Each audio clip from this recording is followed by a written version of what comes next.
तमाम लीडर साहिबान, यहाँ रामलीला मैदान में आए हुए हमारे भाई, हमारी बहनें, सबको मेरा सलाम, मेरा आदाब।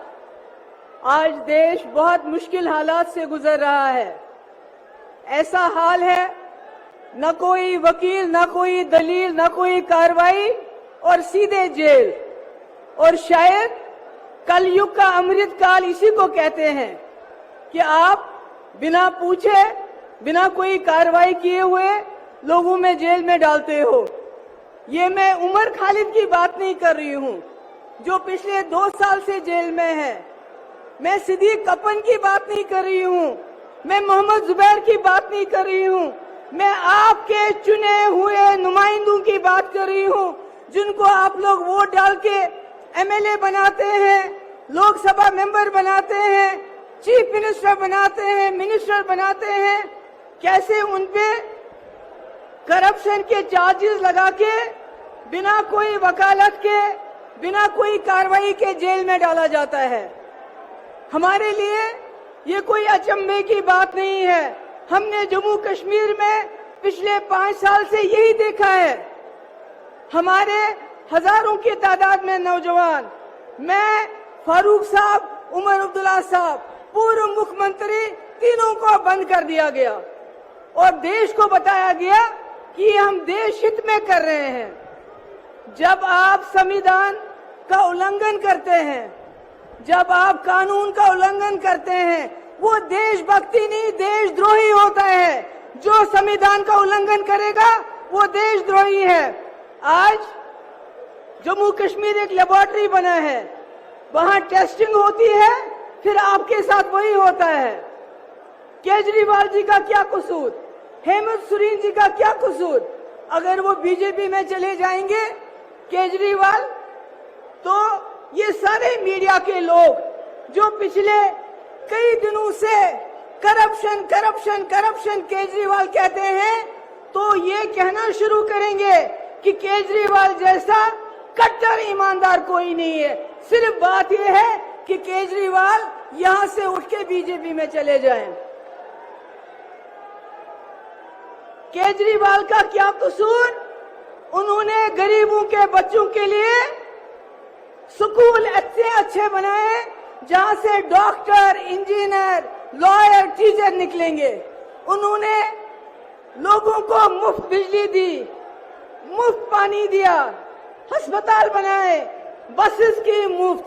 मगर इनको तकलीफ है, इनको इस परिवार से तकलीफ है। ये जो परिवार आप देख रहे हैं, इनको परिवारवाद से तकलीफ नहीं है। अगर परिवारवाद से तकलीफ होती तो ज्योतिरादित्य सिंधिया को नहीं लेते। अगर परिवारवाद से तकलीफ होती तो जतिन प्रसादा को नहीं लेते, मिलन देवरा को नहीं लेते, राजनाथ सिंह का बेटा पॉलिटिक्स में नहीं होता।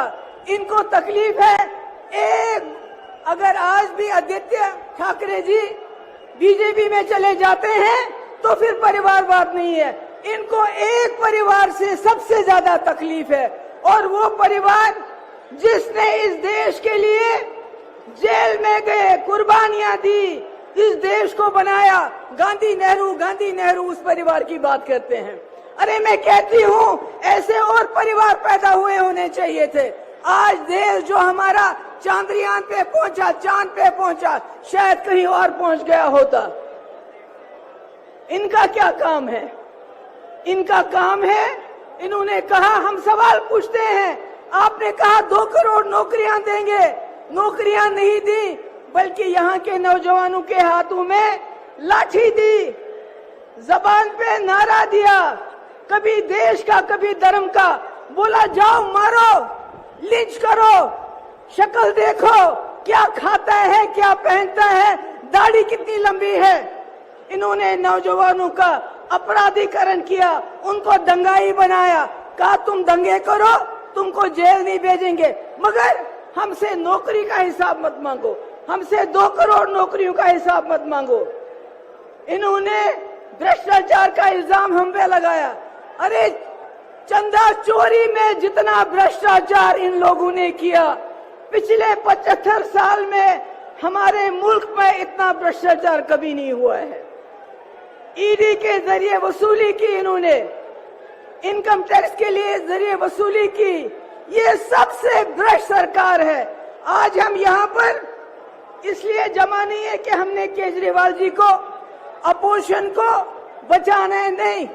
आज हम संविधान को बचाने के लिए यहाँ हैं। उस संविधान को जिसने आपको वोट दिया है, उस वोट से जिससे आप अपनी सरकार चुनते हैं, अगर आज आप नहीं जागे तो आपके वोट की कोई कीमत नहीं हुई। ये पहली बार हो रहा है हिंदुस्तान में, इलेक्शन से पहले ही इलेक्शन को रिग किया जाता है अपोजिशन को जेल में डाल के।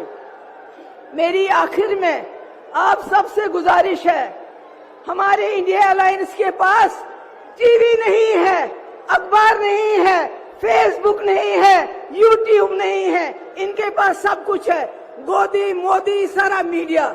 इसलिए मेरी आपसे गुजारिश है, हमारा मीडिया, हमारा अखबार, हमारा फेसबुक आप लोग हो। आप लोगों को जाके लोगों को समझाना पड़ेगा कि केजरीवाल जी हो, हेमंत सोरेन जी हो या कोई और हो, वो जेल में इसलिए है, वो संविधान को बचाना चाहते हैं, आपके वोट को बचाना चाहते हैं। बहुत बहुत शुक्रिया।